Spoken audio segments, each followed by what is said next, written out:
Morning prayer in Tagalog.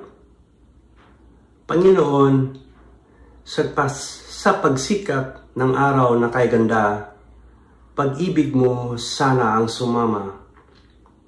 Gisingin ang puso sa kapayapaan, alisin ang takot at kabalitsahan. Sa bawat hakbang, ikaw ang gabay.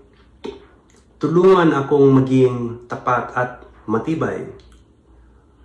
Pusong mahinahon, pusong mapagmahal, laging handang umuunawa at mag-aral. Pagpalain mo ang araw na ito, punuin ng galak at pag-asa ang puso ko.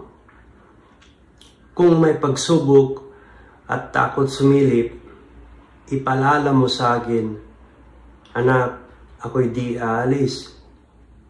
Bigyan mo ng tapang na di nag-iisa, sa hirap man o saya. Naway maging ilaw ang aking salita, sa bawat taong aking makikita. Sa ngalan ni Jesucristo, Amen.